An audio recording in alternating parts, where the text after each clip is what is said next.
श्री गणेशाय नमः। आप सभी भक्तगणों को जय श्री कृष्णा, राधे राधे, सीताराम सीताराम। हम लोग आज से रामायण पाठ को स्टार्ट करेंगे। आप सभी श्रोतागण से जो भी श्रोतागण रामायण को सुनना चाहते हैं वो हमारे चैनल पे आकर डेली एक एक अध्याय को सुन सकते हैं। चलिए स्टार्ट करते हैं। श्रीमद् वाल्मीकि द्वारा रचित रामायण पाठ को, जिसमें आज पहला अध्याय है कलयुग की स्थिति, कलयुग में मनुष्यों के उद्धार का उपाय, रामायण पाठ, उसकी महिमा, उसके श्रवण के लिए उत्तम काल आदि का वर्णन। चलिए स्टार्ट करते हैं। आप सभी श्रोतागण को राम राम, सीताराम सीताराम। श्री गणेशाय नमः। श्री सीतारामचंद्रभ्याम नमः। श्रीमद् वाल्मीकि रामायण रामायण महातव्य पहला अध्याय। कलयुग की स्थिति, कलयुग के मनुष्य के उद्धार का उपाय, रामायण पाठ, उसकी महिमा, उसके श्रवण के लिए उत्तम काल आदि का वर्णन। श्री रामचंद्र जी समस्त संसार को शरण देने वाले हैं। श्री राम के बिना दूसरी कौन सी गति है। श्री राम कलयुग के समस्त दोषों को नष्ट कर देते हैं, अतः श्री राम जी को नमस्कार करना चाहिए। श्री राम से काल रूपी भयंकर सर्प भी डरता है। जगत का सब कुछ भगवान श्री राम के वश में है। श्री राम में मेरी अखंड भक्ति बनी रहे। हे राम, आप ही मेरे आधार हैं। त्रिकुट में निवास करने वाले भगवती लक्ष्मी, सीता के आनंद निकेतन और भक्तों को अभय देने वाले परमानंद स्वरूप भगवान श्री रामचंद्र जी को मैं नमस्कार करता हूँ।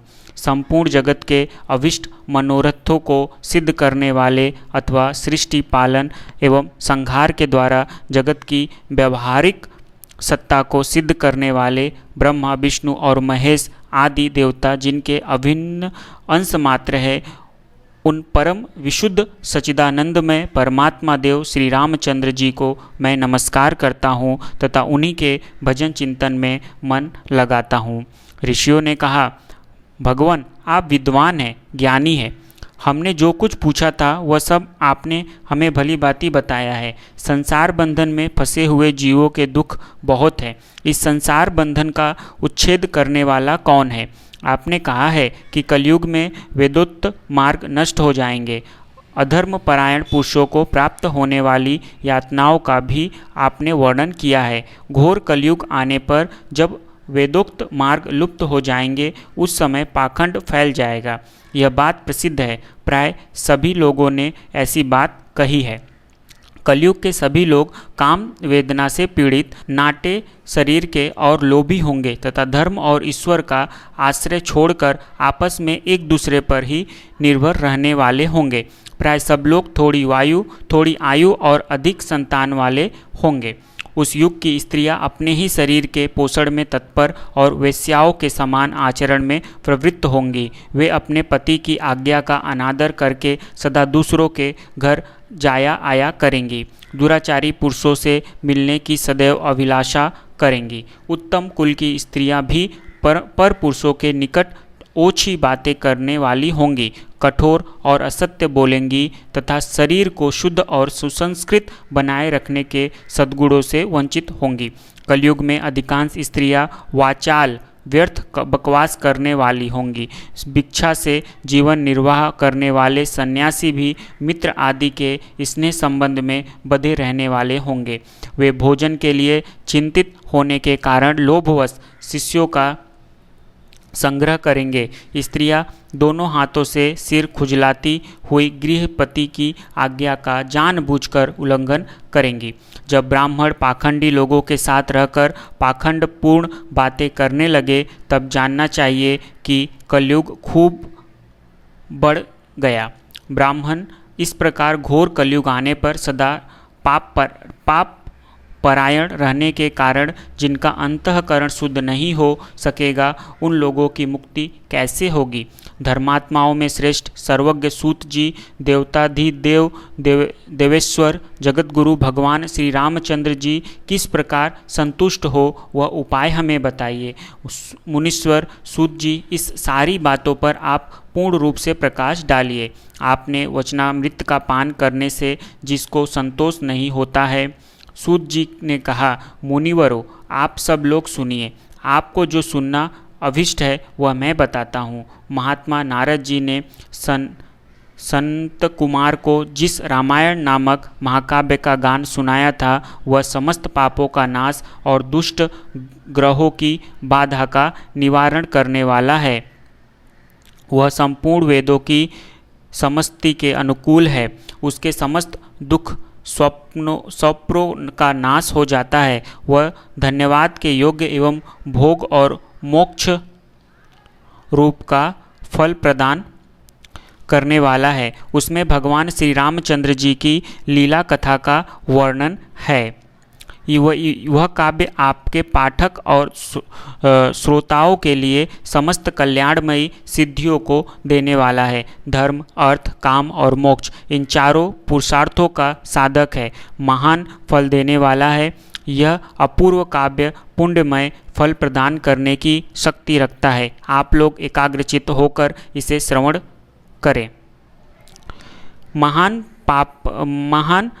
पातकों अथवा संपूर्ण उत्पादकों से युक्त मनुष्य भी उस ऋषि प्रणीत दिव्य काव्य का श्रवण करने में शुद्धि अथवा सिद्धि प्राप्त कर लेता है। संपूर्ण जगत के हित साधन में लगे रहने वाले जो मनुष्य सदा रामायण के अनुसार बर्ताव करते हैं वे ही संपूर्ण शास्त्रों के धर्म को समझने वाले और कृतार्थ हैं।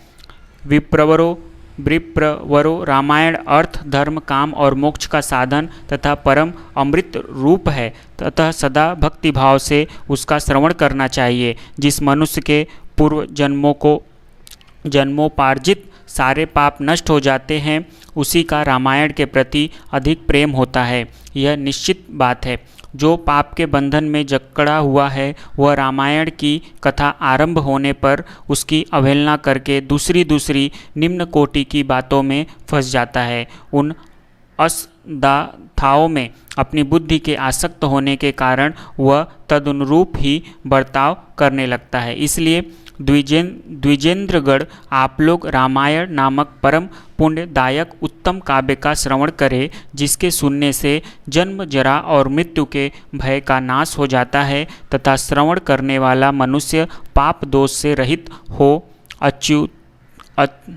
अत्युत्व स्वरूप हो जाता है। रामायण काव्य अत्यंत उत्तम, वर्णीय और मनोवांछित वर देने वाला है। वह उसका पाठ और श्रवण करने वाले समस्त जगत को शीघ्र ही संसार सागर से पार कर देता है। उस आदि काव्य को सुनकर मनुष्य श्री रामचंद्र जी के परम पद को प्राप्त कर लेता है, जो ब्रह्मा, रुद्र और विष्णु नामक भिन्न भिन्न रूप धारण करके विश्व की सृष्टि, संहार और पालन करते हैं। उन आदिदेव परमोत्कृष्ट परमात्मा श्री रामचंद्र जी को अपने हृदय मंदिर में स्थापित करके मनुष्य मोक्ष का भागी होता है। जो नाम तथा जाति आदि विकल्पों से रहित, कार्य कारण से परे, सर्वोत्कृष्ट वेदांत शास्त्र के द्वारा जानने योग्य एवं अपने ही प्रकाश से प्रकाशित होने वाला परमात्मा है, उसका समस्त वेदों और पुराणों के द्वारा साक्षात्कार होता है। इस रामायण के अनुशीलन से भी उसी की प्राप्ति होती है। विप्रवरों, कार्तिक, माघ और चैत्र मास के शुक्ल पक्ष में 9 दिनों में रामायण की अमृतमयी कथा का श्रवण करना चाहिए।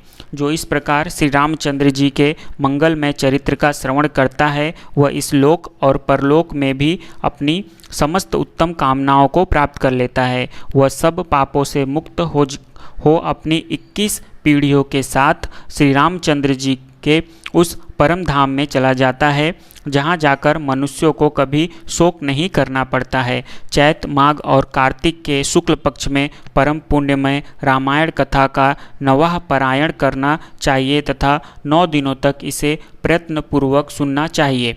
रामायण आदि काव्य है, यह स्वर्ग और मोक्ष देने वाला है, अतः संपूर्ण धर्मों से रहित घोर कलयुग आने पर 9 दिनों में रामायण की अमृतमयी कथा को श्रवण करना चाहिए। ब्राह्मणों जो लोग भयंकर कली काल में श्री राम नाम का आश्रय लेते हैं वे ही कृतार्थ होते हैं। कलयुग उन्हें बाधा नहीं पहुंचाता। जिस घर में प्रतिदिन रामायण की कथा होती है वह तीर्थ रूप हो जाता है। वहाँ जाने से दुष्टों के पापों का नाश होता है।